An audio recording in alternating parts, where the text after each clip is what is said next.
আসসালামু আলাইকুম সবাইকে। আজকে আমরা তো আগের দিন তোমাদের ওই যে সেকেন্ড পেপারের চ্যাপ্টার 8-এর মাস এক্সপ্যানশন পর্যন্ত পড়ে ফেলছি। মাস এক্সপ্যানশন পর্যন্ত পড়ে ফেলছি। তিনটা আমরা কোয়ান্টিটি আমরা পড়ছি, ওই যে লেংথ, টাইম আর মাস, এই তিনটাই পড়ে ফেলছি। তো আজকে ওই চ্যাপ্টারের সেকেন্ড লেকচার, আর আজকে পড়াবো আমি ওর পর থেকে, মাস এক্সপ্যানশনের পর থেকে। তো তারপর থেকে যে ফার্স্ট টপিকটা আমি পড়াবো সেটা হচ্ছে মাস এনার্জি রিলেশন। টপিক 1 এটা দিব আমি, মাস এনার্জি রিলেশন। এখন মাস এনার্জি রিলেশন আসলে কেমন করে এস্টাবলিশ করা হয়, তো তোমাদের যেহেতু অঙ্ক বেস পড়াশোনা, সেহেতু আমি ফর্মুলাটা দিয়েই দেখাবো। আমাদের যেটা মাস এনার্জি রিলেশন করতে হেল্প করে সেটা হচ্ছে, আমরা জানি একটা বডির মাস যত বেশি ওই বডিটার এনার্জিও তত বেশি, মানে ওই বডিটার মধ্যে পটেনশিয়ালটা তত বেশি, that is energy directly proportional to M. এখন এই প্রপোর্শনাল সাইন তোলার জন্য কী করতে হয়, আমাদেরকে একটা কনস্ট্যান্ট দিতে হয়। তো এখানে কনস্ট্যান্টটা আমরা দিব, সেই কনস্ট্যান্টটা কি, E equal to M C square. এই যে সি স্কোয়ারটা যে দিলাম, এই সি স্কোয়ারটাই কনস্ট্যান্ট। এই সি কি, সি হচ্ছে লাইটস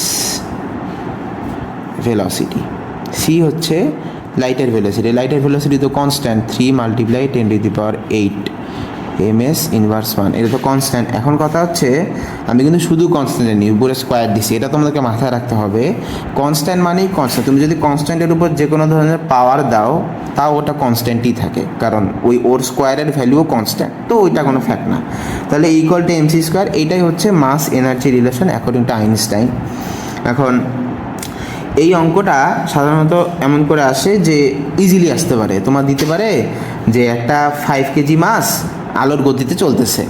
একটা 5 কেজি মাস যদি আলোর গতিতে চলে, তখন ওর এনার্জি কত হবে সেটা তুমি ডিটারমাইন করো। হ্যাঁ, তখন তুমি এই ফর্মুলা বসাই দিবা, এম এর জায়গায় 5 কেজি, সি এর ভ্যালু তো আমরা জানি 3 × 10⁸ দিয়ে এনার্জি বের করবা। আরেকভাবে দেওয়া থাকতে পারে, সেটা হচ্ছে এই যে তোমার দেওয়া থাকতে পারে যে ডিটারমাইন, এই অঙ্কটা করবা।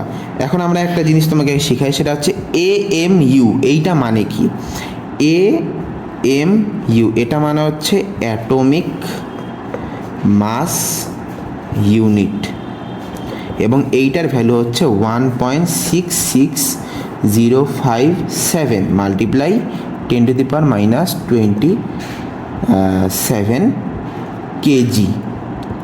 এইটা হচ্ছে এইটার ভ্যালু, অ্যাটমিক মাস এএমইউ। এখন এটা হচ্ছে 1 AMU সমান হচ্ছে এত, 1 AMU সমান এত। এখন অঙ্কটাতে এমন করে দেওয়া থাকতে পারে যে তুমি একটা বডির মাস বের করো যার মাস হচ্ছে 12 AMU, তাহলে এমন করে দেওয়া থাকতে পারে determine the energy of a body which has a relative mass of ধরো যে 15 AMU। তাইলে এটাকে আমরা কেমন করে আনসারটা করব, এই যে আমরা জানি 1 A, এটা ছোটো হাতের করে লিখবা সব কিছু, 1 AMU equal to 1.66057 multiply 10⁻27 KG. অতএব 15 AMU সমান কত হবে তাহলে এই যে এইটা মাল্টিপ্লাই 15, কমন সেন্স তাই না, 27 × 15 কেজি। তাহলে এইটা করে যত আসবে, একটা কেজিতে একটা ইউনিট আসবে, তারপর এইটা নিয়ে এই যে এমসি স্কোয়ারে এম এর জায়গায় বসাই দিবা, আর সি স্কোয়ার তোমরা জানি, তাহলে ইকুয়াল টু এমসি স্কোয়ার দিয়ে বের করে ফেলবা। এই দুইভাবেই এই ধরনের অঙ্কটা আসে, আর তেমন কোনো ঝামেলা করে না। আচ্ছা, এই যে E equal to MC square লিখলাম, এই ই সমান সমান আরেকটা ফর্মুলা আছে, সেটা হচ্ছে এটা বক্স করে লিখবা, ই equal two √p²c² plus m0² c⁴। এইখানে কোনটা কি, এইখানে পি হচ্ছে মোমেন্টাম, কিসের মোমেন্টাম? ওই যে আলোর গতিতে যে বডিটা চলতেছে তার মোমেন্টাম। এখন মোমেন্টামের ফর্মুলা আমরা জানি কি? এম ভি, তাই না? তাহলে মোমেন্টামের ফর্মুলা আমরা এম ভি জানি। তো এই এম তো কনস্ট্যান্ট, ঠিক আছে। ভি কি? ভি হচ্ছে লিনিয়ার মোশন ছিল, সেটা হচ্ছে মোশনের ক্ষেত্রে, এমনি মোশন রাস্তায় চলার ক্ষেত্রে। এখন আলোর গতিতে চললে তো ওই ভিটা ভি থাকবে না, তখন ওই ভিটা হবে সি। তো তখন পি এর জায়গায় আমরা বসাবো সি, মানে এটা হচ্ছে ওই লাইটের গতিতে চলা একটা বডির মোমেন্টাম এম সি। তো এই মোমেন্টামের এইখানে আমরা মোমেন্টামটা বের করে এটা করে দিব। সি এর ভ্যালু আমরা জানি 3 × 10⁸ বসাই দিব। এম নট, এম নটটা কি? এম নটটা হচ্ছে তোমাদের ওই যে আমি যেটা করাইছিলাম সেটা রেস্ট মাস। রেস্ট মাস মানে ওই যে আমি যেটা বলতেছিলাম যে পৃথিবীতে থাকাকালীন যে মাসটা সেইটা। আর দুই ধরনের মাস, একটা হচ্ছে রেস্ট মাস, একটা হচ্ছে ওই যে স্পেসে গেলে যেই মাসটা সেইটা। স্পেসে মাসটা গেলে হচ্ছে তোমার ওইটা লাইটের গতিতে যাচ্ছে, তো অ্যাকর্ডিং টু ওই যে মাস এক্সপেনশনের ফর্মুলা তো তোমার মাসটা বেড়ে যাবে। পৃথিবীতে তোমার রেস্ট মাস যত ছিল, আলো অলমোস্ট আলোর গতিতে চললে মাস বাড়বে। কতটুকু বাড়ে? ওই যে √, যেটা আমি লেখাছিলাম যে √1 - v²/c², এইটার ভ্যালু সবসময় 1-এর থেকে ছোট হয়। তো এইটা দিয়ে তোমাকে রেস্ট মাসটাকে যদি তুমি ডিভাইড করে দাও তাহলে তুমি মোশনে থাকা মাসটা পাবা, আর যদি মোশনের মাসটাকে এইটা দিয়ে মাল্টিপ্লাই করে দাও তখন তুমি রেস্ট মাসটা পাবা। তো এই রেস্ট মাসটা হচ্ছে পৃথিবীতে থাকাকালীন বা স্ট্যাটিক থাকাকালীন যে মাসটা সেইটা। তো এইটা আর c⁴ মানে আবার এই যে সি যেটা ছিল সেইটাই, ওইটাই ছিল ওইটা। তো এই দুইটা ফর্মুলাই হচ্ছে তোমার মোটামুটি রেস্ট এনার্জি, মানে ওই যে মাস এনার্জি রিলেশনের মতো জিনিসটা। এখন কথা হচ্ছে আমরা তো দুইটাই করলাম। এই যে এই অঙ্কটা ধরো, এই অঙ্কটা আমরা করলাম কি তোমার হয় মাসটা থাকতে পারে হয় কেজি দিয়ে থাকবে, অথবা এই যে এএমইউ ইউনিটে থাকবে, আমরা কেজিতে কনভার্ট করে নিব। এখন তোমাকে যদি বলে যে 5 কেজি মাসের এনার্জি তুমি নর্মাল মানে জুল ইউনিটে বের না করে ইলেকট্রন ভোল্ট অথবা মেগা ইলেকট্রন ভোল্ট ইউনিটে বের করো, এই দুটো হচ্ছে ইউনিট। এটা কিন্তু আবার মানে লাস্ট আনসারের সাথে তোমার রিলেশন, মানে ওই সেম অঙ্কটাই ধরো তোমাকে বের করতে বলছে যে determine the energy of a body of 15 AMU mass in electron volt and mega electron volt unit। এখন কথা হচ্ছে এইখানে আমরা করবো এটাকে, এখানে আমরা আনসারটা নর্মালি ওইখানে আগের মতোই যা করছি সেটা জুল পর্যন্ত বের করব। মানে এই যে এইখানে তো আমরা E=m, এই যে এখানে যে মাসটা বের হইতো সেই মাসটার সাথে আমরা c² মাল্টিপ্লাই করলে এখানে একটা যেটা বের হইতো আনসার সেটা হচ্ছে জুলে বের হইতো। তো এখন আমরা জিনিসটা জুলে বের করার পরে আমাদেরকে এই কাজটা করতে হবে। ইলেকট্রন ভোল্টে কনভার্ট করার জন্য কি করতে হয় এইটা মাথায় রাখবা যে 1 ইলেকট্রন ভোল্ট = 1.6 মাল্টিপ্লাই 10⁻⁻19 জুল। এইটা কিসের সাথে সিমিলারিটি আছে বলো তো? এটা আছে হচ্ছে ওই যে একটি ইলেকট্রনের চার্জ আছে না, সেইটার সাথে ওর মিল আছে। তো এখন 1 ইলেকট্রন ভোল্ট মানে হচ্ছে এত জুল, আর 1 মেগা ইলেকট্রন ভোল্ট মানে কত আমরা কি জানি? মেগা মানে 10⁶ দিয়ে মাল্টিপ্লাই করতে হয়। তার মানে আমরা এখন নর্মাল ইলেকট্রন ভোল্টকে এই যে এইটাকে 10⁶ দিয়ে মাল্টিপ্লাই করব, তাহলে মেগা ইলেকট্রন ভোল্ট বের হবে। এটা তো শুধু ইলেকট্রন ভোল্ট আর এটা মেগা ইলেকট্রন ভোল্ট, তার মানে জিনিস কি খালি এটাতে কয়েকটা জিরো বাড়বে কারণ মেগা হয়ে গেছে। তাহলে এটা হবে 1.6 মাল্টিপ্লাই 10⁻⁹ লিখলাম, তার সাথে মাল্টিপ্লাই করবো 10⁶ জুল। এখন এইটা আছে -19 আর এটা আছে +6, তার মানে এই দুইটা মাল্টিপ্লাই করলে কত হবে? এটা হচ্ছে তোমার এখান থেকে 6টা জিরো কমে যাবে, দ্যাট ইজ 1.6 মাল্টিপ্লাই 10⁻⁻13 জুল। এটা একবারে লিখলাম আর কি।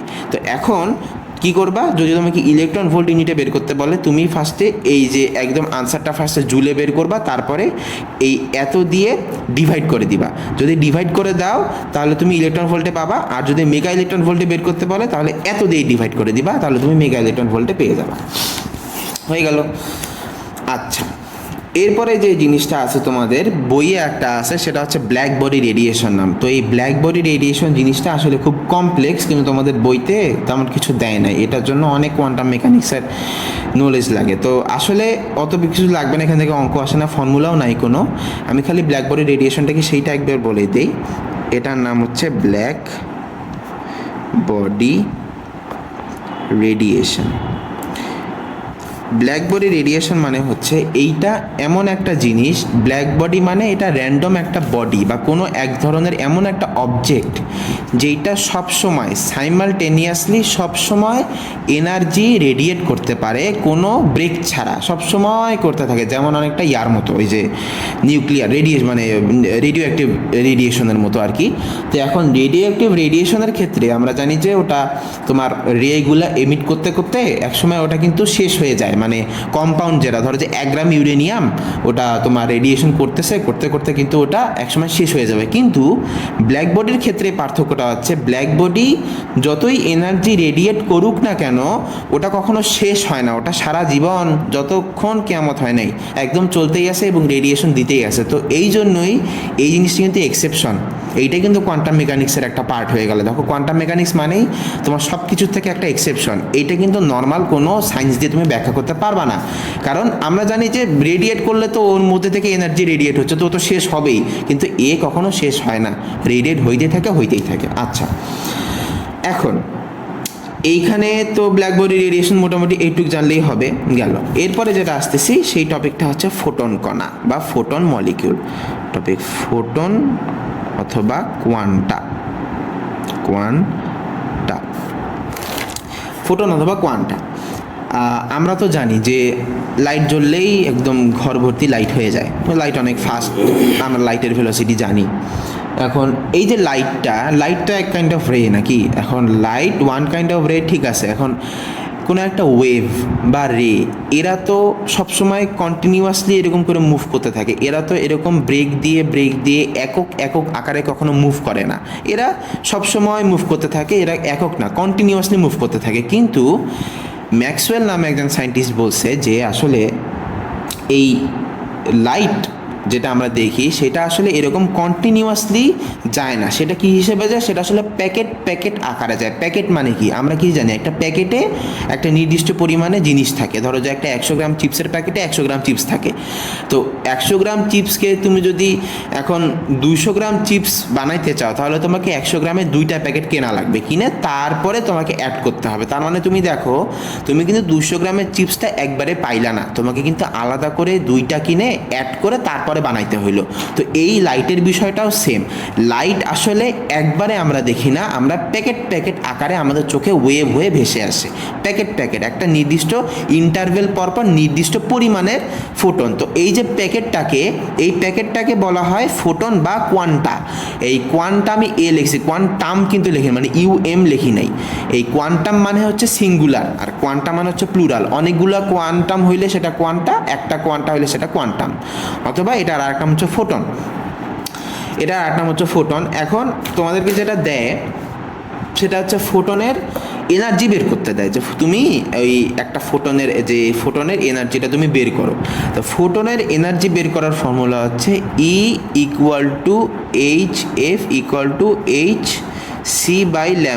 তো আসিফ তোমাকে বলতেছি সেটা হচ্ছে তুমি ফর্মুলার খাতাটা যে নিয়ে গেছো ওটা তাড়াতাড়ি তোলা শেষ করো সব, তারপর অন্যদেরকে দিতে হবে, আমার ওই যে অন্য স্টুডেন্টদেরকেও দিতে হবে। তো এগুলা ফর্মুলা সব ওই খাতায় লেখা আছে এবং কনটেক্সট অনুযায়ী লেখা আছে, সব বোঝা যাবে ভালো করে। আচ্ছা, তাহলে এখন E=HF=hc/λ, এই ফর্মুলাটা যে লিখলাম এখানে কিসের মানে কি, এই E মানে হচ্ছে ফোটনস এনার্জি, ফোটনস এনার্জি হচ্ছে E=HF=hc/λ। এখন আসলে জিনিসটা শুরু করতে হবে এমন করে যে এনার্জি, একটা ফোটনের এনার্জি ওর ফ্রিকোয়েন্সির সাথে প্রপোর্শনাল। আমরা কি জানি একটা ওয়েভের একটা ফ্রিকোয়েন্সি থাকে আর তোমার ওয়েভলেংথও থাকে। এখন যত বেশি ফ্রিকোয়েন্সি হবে তত বেশি জিনিসটা ঘন হবে না, তো জিনিসটা যত বেশি ঘন হবে তার মানে ওর এনার্জিও তত বেশি হবে। তো এইটাই যে একটা ফোটন বা কোয়ান্টার ফ্রিকোয়েন্সি যত বেশি ওর এনার্জিও তত বেশি। এখন এই প্রপোর্শনাল তোলার জন্য একটা কনস্ট্যান্ট লাগে, তো কনস্ট্যান্টটা আমরা কি বসাবো, বসাবো HF। এখন এই এইচটা কি, এই এইচটাকে বলা হয় প্ল্যাঙ্কস কনস্ট্যান্ট। একটা বিজ্ঞানী ছিল না ম্যাক্স প্ল্যাঙ্ক, তো আসলে বিজ্ঞানী কম ফিলোসফার বেশি ছিল, কিন্তু এটাকে বলা হয় প্ল্যাঙ্কস কনস্ট্যান্ট আর কি, প্ল্যাঙ্কস কনস্ট্যান্ট। এবং এইটার ভ্যালু হচ্ছে একদম মুখস্থ 6.63 মাল্টিপ্লাই 10⁻⁻34 জুল পার সেকেন্ড, এইটা একদম মুখস্থ। যেমন করে তোমরা 9.8 দ্যাট ইজ ছোটো হাতে জি এর ফর্ম ভ্যালু যেমন মুখস্থ করছে, এইটাও তেমন মুখস্থ গেল। তাহলে ই equal to H F, frequency যত বেশি এইচ মানে তত ইয়া হবে, আর এইচ তো কনস্ট্যান্ট। এখন আমরা কি জানি যে আমরা পড়ছিলাম না যে V equals to F lambda, এটা আমরা সবাই জানি। এখন এটা তো ভি না, এখানে আমরা লাইটের ভেলোসিটি নিয়ে আলোচনা করতেছি সব কিছু, তো আমরা এখানে ভি এর বদলে সি বসবে, সি মানে লাইটের ভেলোসিটি। তাহলে এখন আমি সি বসালাম, C equal to F lambda, তাহলে এখানে এফ মানে কি সি বাই ল্যামডা, তাহলে F equal to C by lambda. তো এই যে এফ ইকুয়াল টু যে সি বাই ল্যামডা, এইটাই আমি এইখানে বসাইছি, এই যে এইচ এফ, তার মানে এফ মানে সি বাই ল্যামডা, তো এইচ সি বাই ল্যামডা, এইটাই ফর্মুলা, আর কিছু আলাদা কিছু না। এখন এই ল্যামডা কি, তোমার যদি ফ্রিকোয়েন্সির বদলে ওই ওয়েভলেংথটা দেওয়া থাকে তখন ল্যামডা দিয়ে করবা, আর যদি ডিরেক্টলি ফ্রিকোয়েন্সি দেওয়া থাকে তাহলে এফ দিয়ে করবা, সমস্যা নেই, একই জিনিস। আচ্ছা, এরপরের টপিকটা যেটা, সেটা হচ্ছে এক্স রে। এরপরে দুইটা টপিক আছে, সেটা হচ্ছে আপাতত এই লেকচারে আমি আর দুইটা টপিকে পড়াবো, সেটা হচ্ছে জোড়ায় জোড়ায় পড়ালে ভালো হয়। কারণ কি, এই যে এই টপিকটা ঠিক উল্টা হচ্ছে পরের টপিকটা, যেটা যখন বলবো তখন বুঝবা। আপাতত বলি যে এক্স রে, এখন বলতেছি আমি এক্স রে জিনিসটা কি। টপিক হচ্ছে এক্স রে। এখন এক্স রের সাথে আমরা সবাই পরিচিত, হয় আমাদের নিজেদের করা লাগছে কোনোদিন, নাহলে আমাদের আত্মীয় স্বজনের কারো না কারো জীবনে করাই লাগছে, একবার না দুইবার আমরা দেখছি জিনিসটা কেমন করে করে। এখন জিনিসটার আসলে বেসিক যে প্রিন্সিপালটা যেভাবে কাজ করে সেটা হচ্ছে, কোনো একটা মেটালিক সারফেস থাকে, এই মেটালিক সারফেসে যদি হাই স্পিডে ইলেকট্রনকে হিট করা হয়, তার মানে একটা মেটালিক সারফেস, এরকম একটা মেটালিক সারফেস, এর মধ্যে যদি হাই স্পিডে ইলেকট্রন হিট করা হয়, তখন এখানে যদি হাই স্পিডে ইলেকট্রনকে হিট করা হয়, তো হ্যাঁ যেখানে ছিলাম সেটা হচ্ছে এই মেটালিক, ধরে এটা একটা মেটালিক সারফেস, এখানে আমি অনেক হাই স্পিডে ইলেকট্রন ছুঁড়ে মারলাম, ছুঁড়ে এই মেটালিক সারফেসে ইলেকট্রনটা আঘাত করলো। তো ইলেকট্রনটা যখন আঘাত করবে তখন এই সারফেস থেকে কিছু রে এরম করে এমিটেড হবে, এগুলা হচ্ছে রে। তার মানে এই রেটা কিন্তু আগে এমিটেড হয় নাই, কখন এমিটেড হয়েছে, আমি যখন হাই স্পিডে ইলেকট্রনকে এই সারফেসে ইম্প্যাক্ট বা ধাক্কা দিছি বা জোরে একটা ঘর্ষণ দেওয়া হয়েছে, তখনই এই সারফেসটা থেকে এই রেগুলা এমিটেড হয়েছে। এবং এই যে রেগুলা এমিটেড হইলো, এই রেগুলাই আমাদের চোখে এসে পড়ে, মানে ওই যে এক্স রে রিপোর্টে আমরা যে দেখি সাদা সাদা। এখন কি কোনগুলো সাদা দেখা যায়, দেখো তুমি কিন্তু খালি হাড়গুলোকেই সাদা দেখো, আদারওয়াইজ বাকি যে বডি পার্টস মানে পুরো বডিরই তো মোটামুটি থাকে, সেটা কিন্তু কালো দেখা যায়। এখন কেন সেটা কালো দেখা যায়, কারণ এই যে এই রেগুলা যে বের হইলো, এই রেগুলা ওই নর্মাল মানে নরম তোমার যে অর্গানগুলো আছে বা স্কিন আছে সেগুলোকে ভেদ করে একদম বের হয়ে চলে যায়। মানে এই রেগুলার যেটা তোমার পেনেট্রেটিং পাওয়ার সেটা অনেক হাই দেখে ওই অর্গান বা স্কিন ওদের কাছে কিছুই না, ওগুলোকে ভেদ করে একদম বের হয়ে ওই দিক দিয়ে চলে যায়। কিন্তু বোন তো অনেক শক্ত জিনিস, বোন তো অনেক ঘন জিনিস।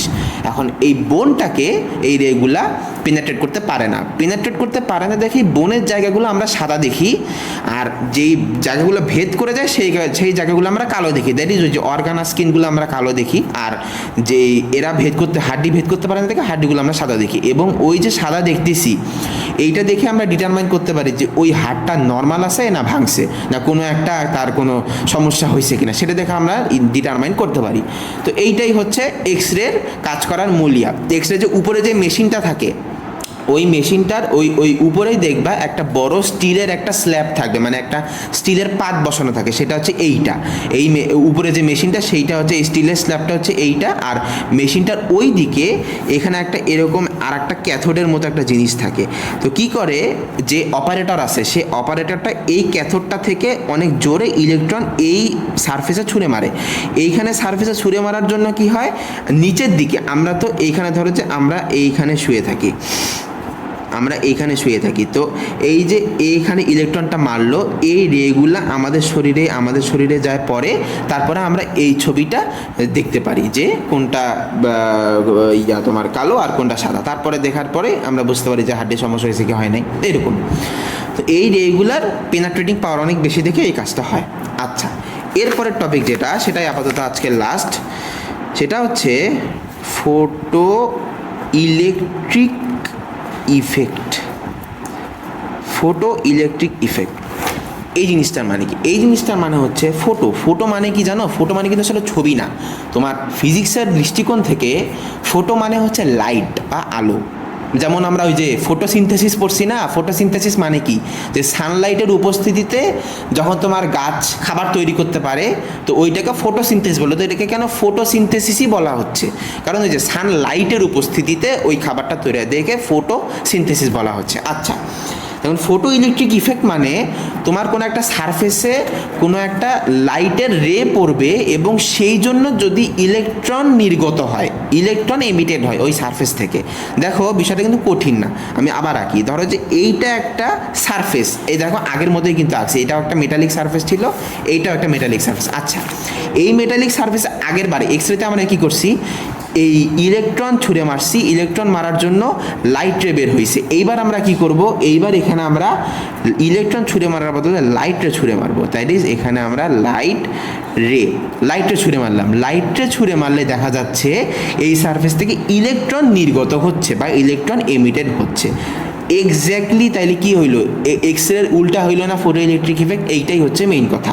দ্যাট ইজ কোনো একটা সারফেসের লাইট রে শক্তিশালী, কোনো একটা পারফেক্টলি শক্তিশালী লাইট রে পড়ার জন্য যদি ওই সারফেসে যেই ইলেকট্রনগুলো বন্ড করে আসে বা বাউন্ড করে আসে সেটা যদি ব্রেক করে বের হয়ে চলে যায়, তখন এই ইফেক্টটা বা এই ফেনোমেননটাকে বলা হয় ফটো ইলেকট্রিক ইফেক্ট। এখন ফটো ইলেকট্রিক ইফেক্টের জন্য তাহলে কি কি লাগতেছে? আসলে ফটো ইলেকট্রিক ইফেক্টের ফর্মুলাটা হচ্ছে, যেটা মেইনলি তোমাদের লাগবে আর কি।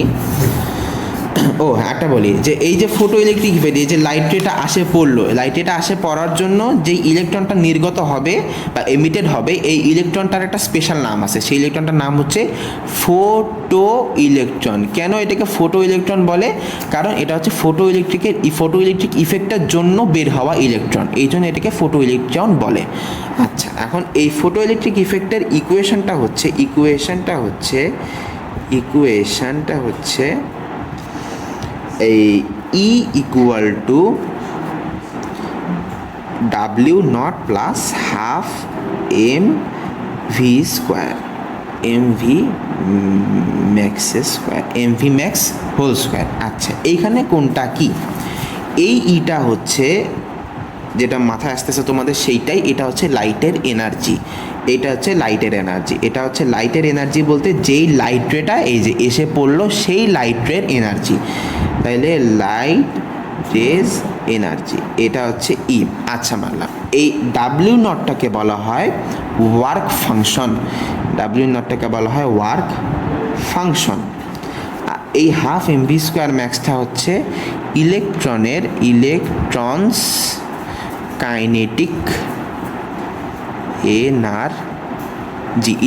কাইনেটিক এনার্জি বলা হয় এইটাকে। আচ্ছা, এখন এইটা কি? এটা হচ্ছে লাইট রের এনার্জি। এখন লাইট রে কি দিয়ে গঠিত? ওই যে আমি বললাম লাইট রে মানেই হচ্ছে ফোটনের প্যাকেট, মানে ফোটনের একটা ওয়েভ আর কি, ফোটনের একটা ফোটন হচ্ছে মানে ওই যে প্যাকেট আকারে আসে, সেইটাই হচ্ছে লাইট রে।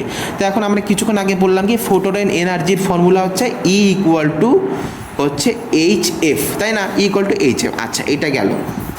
এরপরে হচ্ছে ডাব্লিউ নট। এই ডাব্লিউ নট হচ্ছে ওয়ার্ক ফাংশন। এই ডাব্লিউ নট মানে হচ্ছে এইটাও কিন্তু এক ধরনের এনার্জি। এখন এইটা কোন এনার্জি জানো? এইটা হচ্ছে সেই এনার্জি যেটা তোমার লাগবে। এখন এই সারফেসটার মধ্যে তো অনেক ইলেকট্রন আছে। ওই সারফেসটা ধর মেটালিক সারফেস, তো মেটালিক সারফেসটার বাইরের দিকে অনেক ইলেকট্রন থাকবে। তো ইলেকট্রনগুলো তো নিজেদের মধ্যে বাউন্ড করে আছে, অনেক স্ট্রংভাবে বাউন্ড করে আছে, শক্তভাবে নিজেদের সাথে সে এরকম করে জোড়া লেগে আছে। এখন এই জোড়াটা ভাঙতে তোমাদের নিশ্চয়ই শক্তি লাগবে, একটা স্পেসিফিক অ্যামাউন্টের শক্তি লাগবে। ওই শক্তির কম শক্তি যদি তুমি দাও, তাহলে কি ওই ইলেকট্রন টু ইলেকট্রন বন্ডটা ভাঙবে না। তার মানে কি ওই ইলেকট্রন টু ইলেকট্রন বন্ডটা ভাঙার জন্য তোমাকে ওই বন্ডের এনার্জির থেকে বেশি এনার্জি দিতে হবে, তাহলেই ওটা ভাঙবে, না হলে ভাঙবে না। তাহলে ওই যে বন্ড টু বন্ড মানে ইলেকট্রন টু ইলেকট্রনের বন্ড যে এনার্জিটা, সেইটাকে বলা হয় ডাব্লিউ নট, এবং এইটাকে লেখা হয় HF নট। দেখো E ইকুয়াল টু HF লিখছি, আর ডাব্লিউ নট হচ্ছে HF নট। ফর্মুলা সেম, খালি এখানে F আর এখানে F নট। এই F নটটাকে বলা হয় থ্রেশহোল্ড ফ্রিকোয়েন্সি।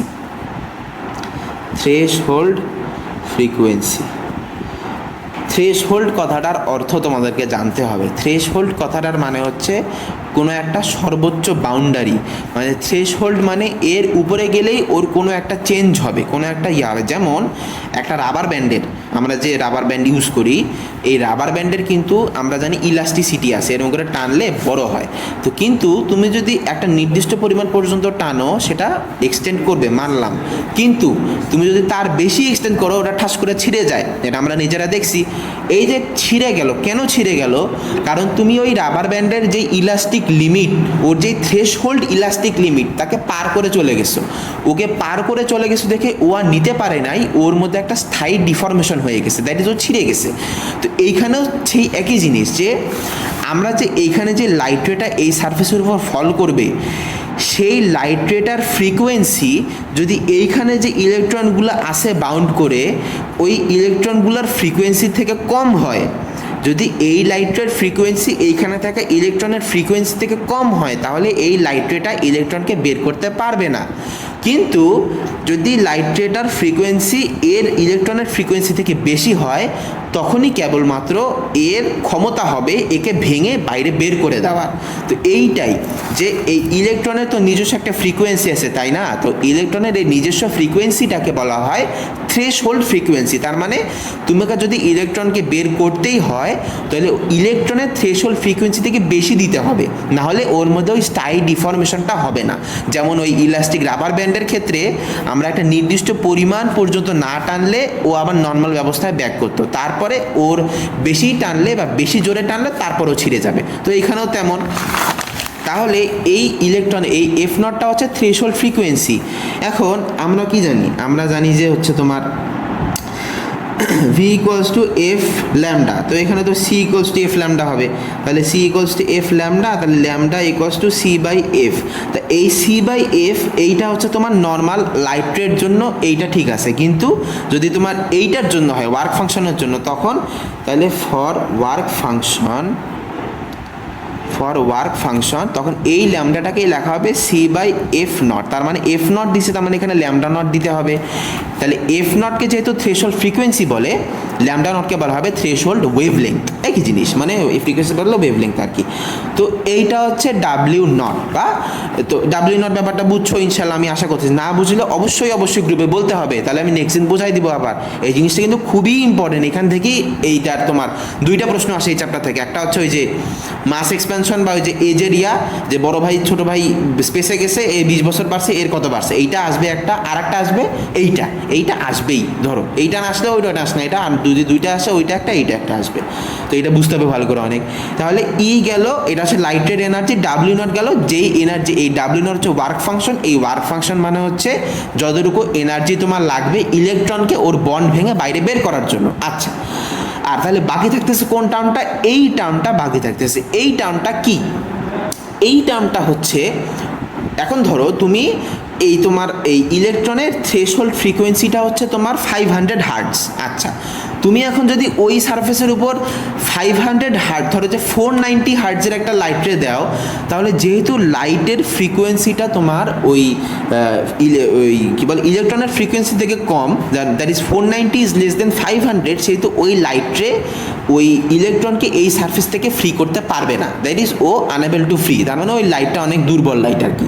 আচ্ছা, এখন ধরো তোমার ইলেকট্রনের থ্রেশহোল্ড ফ্রিকোয়েন্সি 500, কিন্তু তুমি ওর উপর আলো দিছো 1000 হার্টজের, তার মানে অলমোস্ট ডাবল দিছো। তার মানে কি অনেক বেশি শক্তি ওই লাইটের। তো এখন 1000 হার্টজের একটা লাইটের যদি 500 হার্টজ ওয়ার্ক ফাংশনের ফ্রিকোয়েন্সির উপর পড়ে, তাহলে অবশ্যই ওর ক্ষমতা হবে ওকে ভেঙে বের করে নিয়ে যাওয়ার। তার মানে সে তো মানে ওই 1000 হার্টজের লাইট তো ওই 500 হার্টজকে ভাঙবেই, প্লাস ওকে অনেক বেশি গতিতে বাইরের দিকে ছুড়ে দিবে। তা এই যে ওর মধ্যে একটা গতি, ওর মধ্যে একটা ভেলোসিটির একটা ক্রিয়েশন হলো, ভেলোসিটি একটা সঞ্চার হইলো। তো এই ভেলোসিটিটাকে বলা হয় ম্যাক্সিমাম ভেলোসিটি। ওইটা ওই ইলেকট্রনের ম্যাক্সিমাম ভেলোসিটি, এবং সেইটা হচ্ছে এই ভিম্যাক্স। এবং এই ভিম্যাক্সটা দিয়ে বের করা যাবে ওই ইলেকট্রনটার গতিশক্তি বা কাইনেটিক এনার্জি। কেন কাইনেটিক এনার্জি বের করতে পারবো আমরা? কারণ ওই ইলেকট্রনটা আগে সারফেসের মধ্যে স্ট্যাটিক অবস্থায়, বাউন্ড অবস্থায় ছিল, কিন্তু লাইট রে এসে ওকে ধাক্কা দিয়ে বাইরে অনেক জোরে বের করে দিছে, অনেক জোরে ভেলোসিটিতে বের করে দিছে। তার মানে এই ওই যে লাইট রের যেই এনার্জিটা এই লাইনটা খুব মনোযোগ দিয়ে শোনো। লাইটের যে টোটাল এনার্জিটা সেটা একটু ব্যয় হয়েছে ওর বন্ড ভাঙতে, বাকিটুক ব্যয় হয়েছে ওই ইলেকট্রনটাকে জোরে বাইরের দিকে ছুঁড়ে মারতে। তো এইটা প্লাস এইটা করলে আমি তাহলে লাইটের টোটাল এনার্জিটা পেয়ে যাব। এইটাই হচ্ছে আমাদের দরকার। তো এইটা হচ্ছে তোমার ওই যেহেতু ইলেকট্রনটা অনেক জোরে বের হয়ে গেছে সেই জন্য ওর কাইনেটিক এনার্জিটা এইটা, আর হচ্ছে এইটা হচ্ছে ওই ইলেকট্রনের বন্ড ভাঙার জন্য যতটুকু এনার্জি লাগে সেইটা। আর এই দুইটা মিলে আমাদের যে টোটাল এনার্জিটা সেটা হচ্ছে এইটা, সেটা হচ্ছে এই যে তোমার যে লাইটেটা এসে পড়লো সেই এনার্জিটা। দ্যাট ইজ, আমি যদি এখন সোজা করে একটু তোমাদের বোঝার জন্য তাহলে লিখতে চাই, তাহলে জিনিসটা তোমরা এমন করে ফর্মুলাটা লিখে নিতে পারো ফর আন্ডারস্ট্যান্ডিং, যে for equation for photoelectric effect equal to energy of light ray equal to energy needed to break the bond of electrons in the metallic surface plus যেটা এমিটেড হইল ইলেকট্রনটা, সেই এমিটেড ইলেকট্রনস কাইনেটিক এনার্জি।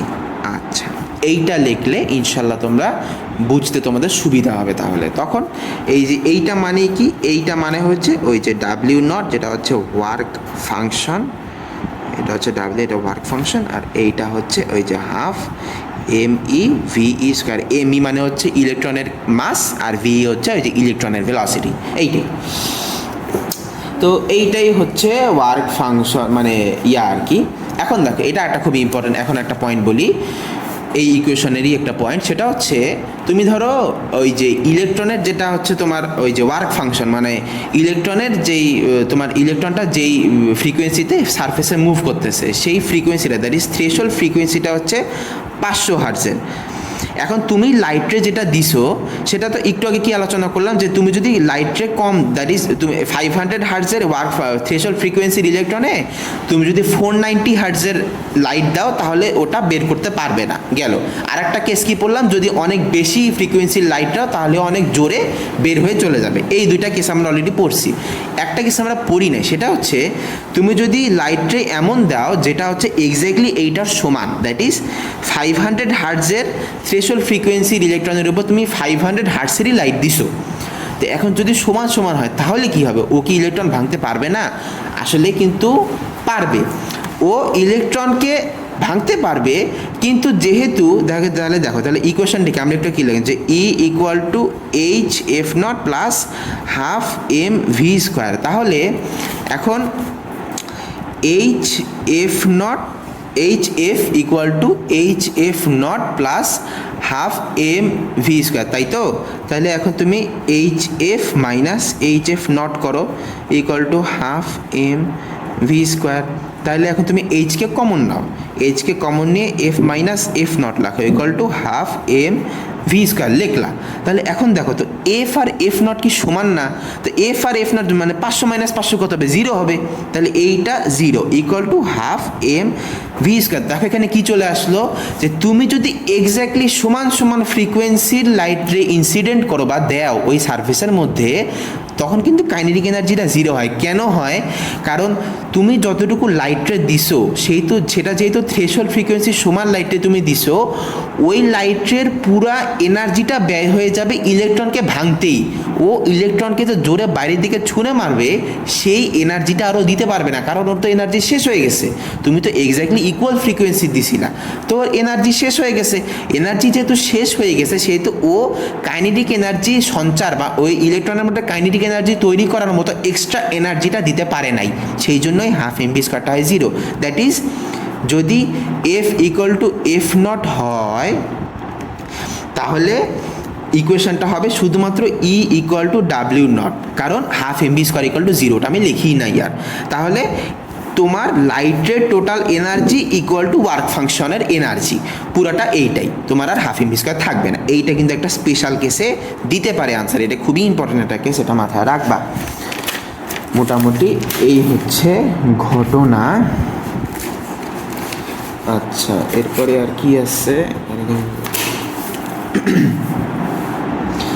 তো এই তো মোটামুটি আপাতত এইটাই আজকের লেকচার পর্যন্ত থাকবে। এইগুলো খুব ভালো করে পড়বা। আর তোমাদের গ্রুপে আমি কিছু কোয়েশ্চেন আপলোড দিব, তোমরা নেক্সট দিন কোয়েশ্চেন প্রত্যেকের, তৌসিফ, আমি নাম ধরে বলতেছি, তৌসিফ, মিকন, মিথ, নিশাদ আর মুনা, প্রত্যেকের খাতা আমি চেক করব তোমরা ওই 10টা অঙ্ক পড়ে আনছো কিনা, এগুলারই অঙ্ক দিব, আমি কঠিন অঙ্ক দিব না, সহজ অঙ্ক দিব এবং কোশ্চেনটা আপলোড দিয়ে দিব গ্রুপের মধ্যে। তোমরা প্রত্যেকটা কোশ্চেনের আনসার করবা, স্যার আমি মিলে চেক করব, এইটা হচ্ছে মেইন কথা। So keep that in mind.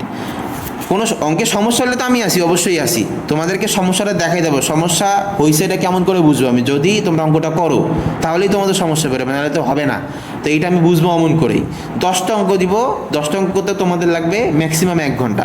তো বাসায় যেহেতু বসেই আসো, অঙ্কগুলো করে আনবা, বলে দিচ্ছি। আচ্ছা, তো আজকের মতো এইটাই সেশন ছিল। তবে ভালো থাকো, বেটার হয়েও না। আল্লাহ হাফেজ।